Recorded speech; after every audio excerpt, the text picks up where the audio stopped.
Hello everyone, स्वागत है आपका आपके यूट्यूब चैनल में। तो अभी हम लोग मैंने लास्ट वीडियो भी जो अभी अपलोड की थी वो एक नॉर्मल डेफिनेशंस के तौर पे ही थी। एंड आज जो हम लोग पढ़ने जा रहे हैं वो भी एक नॉर्मल डेफिनेशन के ही तौर पे है कि वो आपको 2 मार्क्स में या 5 मार्क्स में पूछ सकता है कि ये चीज़ क्या है। पर्टिकुलरली ये इतनी इम्पॉर्टेंट नहीं है, बट हाँ, भरोसा नहीं है ना कि क्या आ जाए आपके में, तो आपको ये कुछ टर्मिनोलॉजीज हैं जो पता होनी चाहिए। तो टॉलरेंस क्या होता है? Need for a longer doses of a drug produce in a given produce a given response. मतलब ये होता है कि एक पर्टिकुलर रिस्पॉन्स देने के लिए आपको एक ड्रग का नॉर्मल डोज से ज़्यादा डोज देना पड़े। जैसे मान लीजिए आपको नॉर्मल फीवर हटाने के लिए पैरासीटामोल 500 mg चाहिए, ठीक। बट अब आपकी बॉडी जो है वो 500 mg के पैरासीटामोल के लिए एकदम रेजिस्ट हो चुकी है, अब वो काम नहीं कर रही। तो उसको क्या करना है? आपको 650 mg देनी पड़ेगी। मतलब आपको काम 500 mg वाला ही चाहिए, बट आपकी बॉडी उस पर्टिकुलर जो कंसेंट्रेशन है उस पर टॉलरेट कर चुकी है, मतलब कोई काम नहीं करने वाली। इसीलिए आपने क्या किया? 500 की जगह 650 mg दिया, ठीक है। इसको टॉलरेंस बोलते हैं। तो अभी आपके कुछ एग्जांपल्स भी हैं, जैसे नेजल डीकंजेस्टेड होता है, एपिनेफ्रिन देती है ना। तो क्या करती है कि एपिनेफ्रिन अगर आप बहुत ज़्यादा यूज़ कर लो तो वो नेजल डीकंजेस्शन करने लगती है, बल्कि है वो नॉर्मली, लेकिन वो टॉलरेट हो चुकी है। Patient on organic nitrates for angina develop tolerance on long term therapy. जो एंजिना के पेशेंट्स होते हैं, एंजिना मतलब जो हार्ट पेन होता है, चेस्ट पेन कहते हैं उसे, तो उसमें क्या होता है, जो आप ऑर्गेनिक नाइट्रेट्स देते हैं उसके लिए भी जो पेशेंट है वो टॉलरेट कर चुका होता है अगर आप लॉन्ग टर्म थेरेपी देते हैं, ठीक है। Tolerance is commonly seen with the drugs like, और भी कुछ ऐसे ड्रग्स हैं जिनमें टॉलरेंस आप देखते हैं, मॉर्फिन, अल्कोहल एंड एम्फेटामीन्स होते हैं। टाइप्स ऑफ टॉलरेंस क्या है? तो वो कह रहे हैं टॉलरेंस में आपके दो तरीके के हैं, एक है natural tolerance and acquired. Natural में क्या होता है? Species tolerance and racial. Species मतलब कुछ एक स्पीशीज होती हैं जो एक पर्टिकुलर ड्रग को टॉलरेट कर लेती हैं। जैसे यहाँ पे रैबिट के लिए बोला है, जो रैबिट्स होते हैं वो एट्रोपिन के लिए टॉलरेट हैं। वैसे ही रेशियल टॉलरेंस है, मतलब कुछ रेस हैं, एक पर्टिकुलर रेस मतलब एक पूरी जाति ही है वो इसके लिए टॉलरेट है। वो क्या है? माइड्रियाटिक्स है। माइड्रियाटिक्स क्या होते हैं? वो प्यूपिल को डायलेट करने वाली ड्रग होती है, ठीक। एक्वायर्ड मतलब ये होता है कि आपने पर्टिकुलर ड्रग को इतना ज़्यादा यूज़ किया या इतनी ज़्यादा कंटिन्यूटी से यूज़ किया कि वो एक आपकी बॉडी में टॉलरेट हो चुकी है, ठीक है। तो ये दो तरीके के हैं। मैकेनिज्म क्या होते हैं आपका? एक तो फार्माकोकाइनेटिक है। काइनेटिक मतलब जो आपका बॉडी कर रहा है ड्रग के साथ, तो क्या हो रहा है कि सही से एब्जॉर्प्शन नहीं हो रहा, सही से मेटाबॉलिज्म नहीं हो रहा, सही से एक्सक्रीशन नहीं हो रहा, इस चक्कर में वो टॉलरेट कर चुकी है, मतलब काम नहीं कर रही। फार्माकोडायनेमिक मतलब जो बॉडी है वो आपके जो ड्रग है वो आपकी बॉडी में क्या काम कर रही है। तो यहाँ पे ये है कि क्या है यहाँ पे? The drug effect is reduce which may be due to the down regulation of receptors and decrease. मतलब अभी क्या है ना कि जो रिसेप्टर्स हैं जो आपके ड्रग के लिए होने चाहिए, ठीक है, या वो जो आपकी प्रॉपर्टी बॉडी में काम कर रही है वो नहीं कर पा रही ड्रग, इसीलिए उसको फार्माकोडायनामिक टॉलरेंस बोल रहे हैं। फिर कॉस्ट टॉलरेंस मतलब ये होता है कि दो एक ही जैसी ड्रग्स जो स्ट्रक्चरली एंड मैकेनिज्मली एक जैसी लगती हैं देखने में, उसकी वजह से आपके बॉडी में टॉलरेंस हो गया है। जैसे यहाँ पे क्या है कि जो नाइट्राइड्स होते हैं, ठीक है, जो ओपियोइड्स होते हैं, ईथर एंड अल्कोहल, इनमें आपस में जो है आपके क्या हो गया? टॉलरेंस हो गया। तो हुआ एक के लिए था, ठीक है, हुआ एक के लिए था टॉलरेंस। जैसे मान लीजिए एग्जाम्पल दूं, हुआ अल्कोहल के लिए टॉलरेंस था, लेकिन उससे मिलता है क्या? ईथर।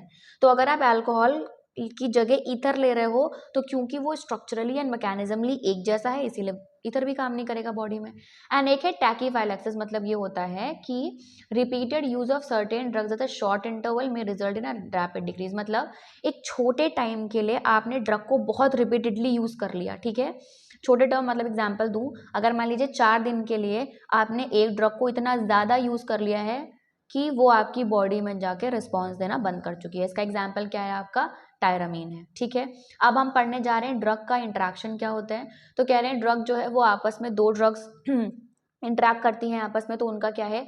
वो कहाँ कहाँ पे कर सकती हैं? एक तो इन विट्रो करेगी, इन विवो। इन विट्रो मतलब outside the body, in vivo मतलब इनसाइड द बॉडी। तो ये pharmacokinetic and pharmaco dynamically interact कर रही हैं दो ड्रग्स, ठीक है। यहाँ पे बोला भी है, देखिए, 1 to 1 more drugs are given simultaneously, the effect of the drug may be altered by the another, ठीक है। ड्रग इंटरैक्शंस, दो ड्रग इंटरैक्ट कर रही हैं, तो जब वो इंटरैक्ट कर रही हैं तो इनका इफेक्ट अच्छा भी हो सकता है, इनका इफेक्ट खराब भी हो सकता है, ठीक।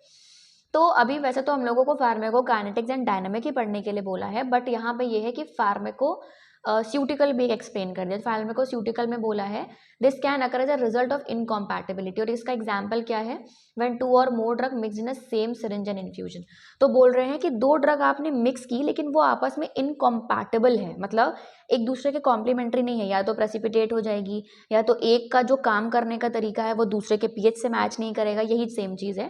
तो एग्जाम्पल देखिए क्या बोला है, फिनाइटोइन जो है वो जो है आपको डेक्सट्रोज के साथ नहीं देना है, क्योंकि डेक्सट्रोज में ये प्रेसिपिटेट कर जाता है फिनाइटोइन। फिर डेक्सट्रोज सॉल्यूशन जो है वो आईवी के लिए, एम्पिसिलिन के लिए अच्छा नहीं है, क्योंकि ये अनस्टेबल हो जाता है, मतलब जो एम्पिसिलिन है वो अनस्टेबल हो जाता है एसिडिक पीएच ऑफ डेक्सट्रोज के। तो ये 2 एग्जाम्पल आपके फार्मास्यूटिकल, मतलब वो ऐसी 2 ड्रग्स जिनको आप मिला रहे हैं लेकिन वो आपस में क्या है, इनकॉम्पैटिबल है, ठीक। फिर आपका फार्माकोकाइनेटिक्स है। फार्माकोकाइनेटिक्स मैंने कितनी बार बोला, फिर से भी बताते हैं। फार्माकोकाइनेटिक्स मतलब हमारी बॉडी जो है हमारे ड्रग के साथ क्या करे, तो उसको हम लोगों ने एडीएमई में पढ़ा था। तो एड्जॉर्प्शन में आपका ये ड्रग है ना कि देखिए जैसे टेट्रासाइक्लिन, हाँ आयरन जो है, मतलब एंटासिड्स हैं, आयरन है, ये क्या कर रहे हैं, टेट्रासाइक्लिन्स के एब्जॉर्प्शंस के साथ इंटरफेयर कर रहे हैं। ये एक एग्जाम्पल आपके लिए बहुत है, ठीक। डिस्ट्रीब्यूशन में आप लोगों ने क्या पढ़ा था, प्लाज्मा प्रोटीन बाइंडिंग पढ़ी थी ना, तो वहाँ पे क्या था, जितना प्लाज्मा बाइंड करके रखेगा उतना वो कम काम करेगा, एक चीज़। दूसरी चीज़ ये था कि जो प्लाज्मा होता है ना उसमें क्या होते हैं, बहुत सारे रिसेप्टर्स होते हैं, तो अगर हायर एफिनिटी वाला आएगा लोअर एफिनिटी वाले को उसके बाइंडिंग साइट से हटा देगा, तो लोअर एफिनिटी वाले का कंसेंट्रेशन ब्लड में बहुत ज़्यादा हो जाएगा, ये डिस्ट्रीब्यूशन है। मेटाबॉलिज्म में क्या है, मेटाबॉलिज्म में ये क्या है कि this drug when metabolism of a drug is increased और डिक्रीज बाय अनदर ड्रग। तो मेटाबॉलिज्म में ये है कि दूसरे की वजह से इंक्रीज भी हो सकता है मेटाबॉलिज्म, डिक्रीज भी हो सकता है। इसका एग्जांपल ये है कि कार्बामेजीन जो है वो इंड्यूस करता है मेटाबॉलिज्म एंजाइम ऑफ वारफेरिन, या एरिथ्रोमाइसिन जो है ये इनहिबिट कर देता है कार्बामेजीन को, ये हो गया। एक्सक्रीशन में क्या होता है कि जो सेलिसाइक्लेज है ना वो इंटरफेयर कर रहे हैं excretion of methotrexate and potentiate, मतलब जो आपका सेलिसाइक्लेट है वो आपका मिथोट्रेक्सेट के साथ प्रॉब्लम कर रहा है और उसकी टॉक्सिसिटी को बढ़ा रहा है एक्सक्रीशन में, ठीक। दूसरा ये है आपका फ्रोबेनिसिड जो है वो पेनिसिलिन का जो आपका रीनल का टिब्यूलर का वो है एक्सक्रीशन, उसको कम कर रहा है, ठीक है। फार्माकोडायनेमिक्स में बस यही है कि the interaction is due to the action of the drug on receptor और फिजियोलॉजिकल सिस्टम। तो यहाँ पे क्या ड्रग आपका बॉडी में क्या काम कर रहा है ये अच्छे से नहीं होता, एंड आपने अभी फार्माकोडायनेमिक्स में पढ़ा है ना कि उसका आपका सिंपैथेटिक देखा आपने, और सिंपैथेटिक नहीं सॉरी, आपने इसका क्या देखा था, स्टिमुलेटरी देखा था, हाँ। फिर आपने डिप्रेसेंट देखा था, फिर आपने इरिटेंट देखा था। तो अगर इन सारी चीज़ों में कोई प्रॉब्लम आ रहा है तो वो फार्माकोडायनेमिक इंट्रैक्शंस है, ठीक है। आज के लिए इतना ही, मिलते हैं हमारे नेक्स्ट लेक्चर में, वहाँ पे हम रेशनल यूज़ ऑफ मेडिसिन पढ़ेंगे, ठीक है, and adverse effect of drug पढ़ेंगे। एडवर्स इफेक्ट ऑफ ड्रग में क्या है, side effect, toxic effect, drug allergy, ये सारी चीज़ें पता होनी चाहिए। वैसे तो हमें सुन के लगता है ना कि साइड इफेक्ट, टॉक्सिक इफेक्ट एक ही जैसा तो है, बट नहीं, एक जैसा